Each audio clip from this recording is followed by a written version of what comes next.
Praise the Lord. बोला येशू मसीह की जय. बोला येशू मसीह की जय. हालेलुया. तुम्ही कसे आहात? सगळे आशीर्वादित आहात. ज्या ठिकाणातून, ज्या शहरातून, ज्या गावांमधून तुम्ही आम्हाला ऐकत आहात, पाहत आहात, देवबाप तुम्हाला आशीर्वादित करो. देवबाप तुमच्या प्रार्थना ऐको. खूप साऱ्या प्रेयर रिक्वेस्ट येत आहेत, खूप साऱ्या टेस्टमनी आमच्यापर्यंत पोहोचत आहेत आणि खरोखर देवबाप तुम्हाला आशीर्वादित करो. ह्या वचनाद्वारे देव तुमची भेट घेणार. Praise the Lord. कारण बायबलमध्ये लिहिलेलं आहे, जर आपण प्रेषितांचे कृत्य 1 अध्याय आणि 8 वचन आपण काढूया. वाचा. पण पवित्र आत्मा तुम्हावर येईल तेव्हा तुम्हाला सामर्थ्य मिळेल आणि यरूशलेमेत व सर्व यहुदियात व शमरोनात व पृथ्वीच्या शेवटापर्यंत तुम्ही माझे साक्षी व्हाल. आमेन. बायबलमध्ये लिहिले की पवित्र आत्मा तुम्हावर येईल आणि तुम्हाला सामर्थ्य मिळेल. Praise the Lord. मी तुम्हाला सांगेल, बऱ्याचदा काय होतं की काही लोक स्वतःच्या ताकदीवरती जगत आहेत, शक्तीवरती जगत आहेत. पण मी तुम्हाला सांगेल, ज्यावेळेस तुम्ही आत्म्याची मदत घ्याल, ज्यावेळेस पवित्र आत्मा तुम्हाला गाईड करेल, जेव्हा पवित्र आत्मा तुम्हाला शिकवेल, त्यावेळेस तुम्हाला खूप साऱ्या गोष्टी सोप्या जातील. Praise the Lord. तो तुम्हाला सामर्थ्य मिळवून देईल. बऱ्याचदा काय होतं, जर आपण वाचलं बायबलमध्ये रोमकरास 8 अध्याय आणि 26 वचन. त्याप्रमाणेच आत्माही आपल्या अशक्तपणात आपल्याला हातभार लावतो, कारण आपण प्रार्थना कशी करावी हे आपल्याला ठाऊक नाही, परंतु आत्मा स्वतः अनिर्वाच्य कन्याने आपल्यासाठी मध्यस्थी करतो. आमेन. आत्मा आपल्या अशक्तपणामध्ये आपल्याला हातभार लावतो. Praise the Lord. बऱ्याचदा काय होतं की जर आपण आत्म्याने भरलेलो नसेल, देवाचा आत्मा आपल्यामध्ये, आपण पवित्र आत्म्याने भरलेलो नसेल, किंवा देवाच्या उपस्थितीत कसं जगायचं, किंवा अन्य भाषेमध्ये प्रार्थना कशी करायची, हे जर आपल्याला माहीत नसेल तर थोडं आपल्याला स्ट्रगल करावं लागतं. पण ज्यावेळेस योग्य प्रार्थना, राईट प्रार्थना, तुमची स्वतःची, तुमच्या फॅमिलीची, तुमच्या कुटुंबाविषयी प्रार्थना काय करायची, कशी करायची, हे आत्म्याला आत्म्याच्या गोष्टी कळतात. Praise the Lord.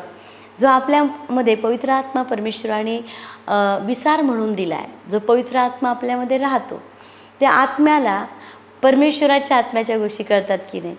आणि म्हणून जर तुमची इच्छा आहे की राईट, योग्य अशी प्रार्थना परमेश्वरासमोर माझी सादर व्हावी, तर बायबलमध्ये लिहिले की पवित्र आत्मा तुमच्या अशक्तपणामध्ये तो तुम्हाला हातभार लावेल.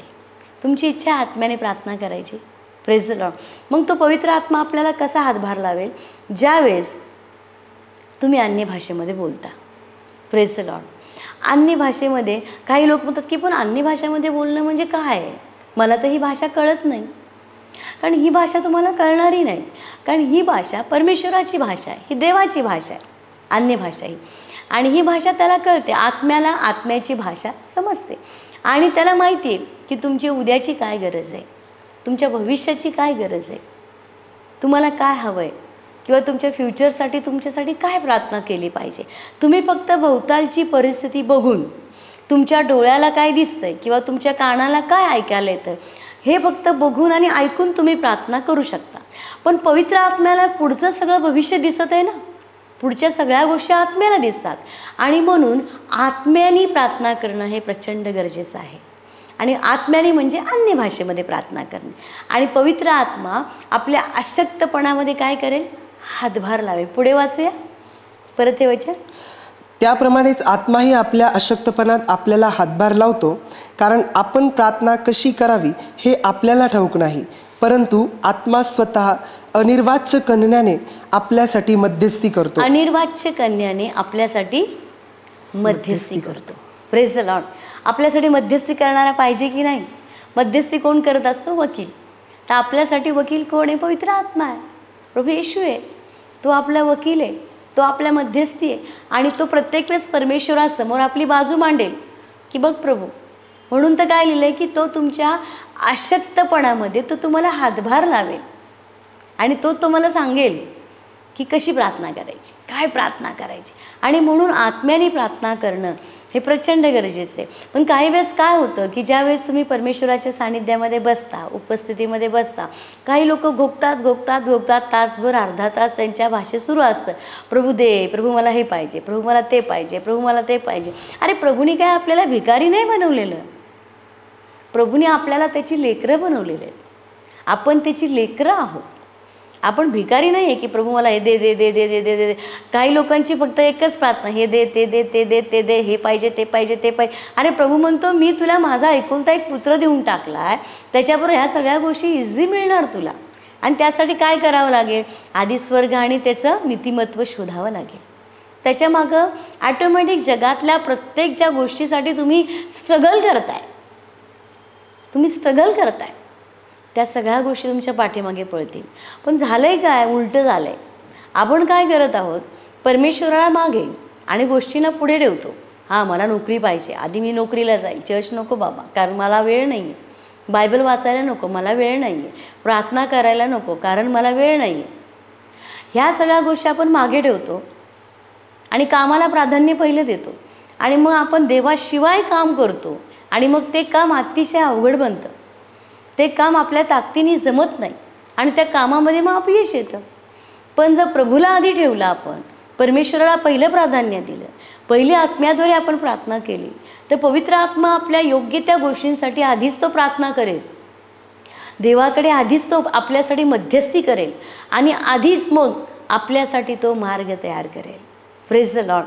आणि मग इझी गोष्टी होतील. तुम्ही म्हणाल की अरे मी तर या गोष्टी प्रार्थनाही नाही केली, पण या गोष्टी झाल्यात कारण पवित्र आत्म्याने तुमच्यासाठी मध्यस्थी केलेली आहे. Praise the Lord.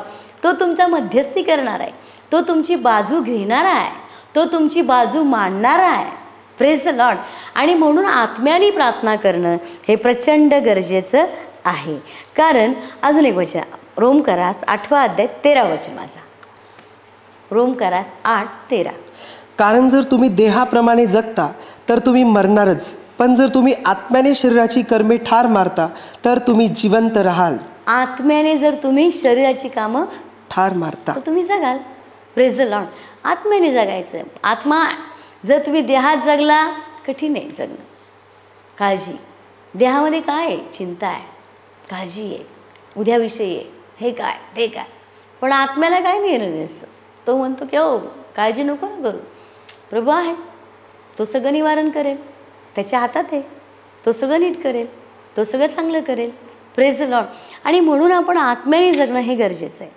तर बऱ्याचदा काय होतं की काही लोक म्हणतात की हो ज्यावेळेस मी अन्य भाषेत प्रार्थना करतो ना, त्यावेळेस मला असं वाटतं की ही मी काय बोलतो आहे, अरे मला तर काही कळतच नाही. आणि सैतान तिथे टपलेला असतो, तो तुमच्या बोलणार कानामध्ये, अरे तुला तरी कळतं आहे का तू काय बडबड करतोस, तुला तरी कळतं आहे का तू अन्य भाषेत काय बोलतो आहे. त्यावेळेस त्याला म्हणायचं ही तुझी भाषा नाही, माझीही नाही, ही भाषा माझ्या देवाची आहे आणि त्याला माझी ही भाषा कळते आणि त्याला माहिती आहे माझी प्रार्थना काय, आणि त्यामुळे मी तुझं नाही ऐकणार. ज्यावेळेस तुम्ही देवाच्या पायाजवळ बसता, तुम्ही अन्य भाषा बोलायचीच, अन्य भाषेमध्ये प्रार्थना करायचीच. राईट प्रार्थना परमेश्वरापर्यंत पोहोचेल. कारण अन्य भाषा ही एक भाषा आहे की जी भाषा सैतानांना अजिबात कळत नाही. तुमचं काय चाललं आहे देवाशी संभाषण, काय तुम्ही बोलताय त्याला काही कळत नाही. आणि म्हणून ज्यावेळेस तुम्ही अन्य भाषेत बोलता त्यावेळेस तो तुम्हाला डिस्टर्ब करण्याचा प्रयत्न करेल, तो तुम्हाला काहीतरी डिस्टर्बन्स आणेल. पण तुम्ही त्या गोष्टींकडे लक्ष द्यायचं नाही. तुम्ही आत्म्याने जगा आणि देहाची कामं पण ठार मारायची. Praise the Lord. मग सोपं जाईल तुम्हाला, सगळ्या गोष्टी तुम्हाला सोप्या जातील. जगायचं आहे आत्म्याने जगा, देहाला खाली आणा आणि आत्माला हे उत्तेजित करा. बघा तुम्ही आनंदाने जीवन जगाल. कारण आपण डोळे बंद करूया आणि बोलूया प्रभूशी. देवप्पा, ह्या सगळ्या परिस्थितीमध्ये पवित्र आत्म्याने तू आम्हाला भर पित्या. कारण ज्यावेळेस देवाचा आत्मा तुमच्यावरती येईल, बायबलमध्ये लिहिलं की तुम्ही सामर्थ्यवान बनाल. देवप्पा, आम्ही प्रार्थना करतो आज आमच्या जे ऐकत आहेत प्रत्येकानं पवित्र आत्म्याच्या सामर्थ्याने भरा, तुमच्या उपस्थितीने भरा पित्या, तुमच्या अभिषेकाने भरा. ज्यावेळेस ते प्रार्थना करतील प्रभू, पवित्र आत्मा त्यांना गाईड करू दे, पवित्र आत्मा त्यांना लीड करू दे. कारण आम्ही आत्ता रोमकारास पत्रामध्ये वाचलं पित्या की तो तुमच्यासाठी मध्यस्थी करेल, तो तुमच्यासाठी मध्यस्थीची प्रार्थना करेल. देवबाप्पा हातभार लावेल तुम्हाला. प्रभू आम्हाला मदत कर, ह्या सगळ्या सिच्युएशनमध्ये, आमच्या सगळ्या कुटुंबाच्या परिस्थितीमध्ये आम्हाला उभं राहायला शिकव प्रभू, आम्हाला उभं राहायला मदत कर पित्या. पवित्र आत्म्या तू आम्हाला गाईड कर.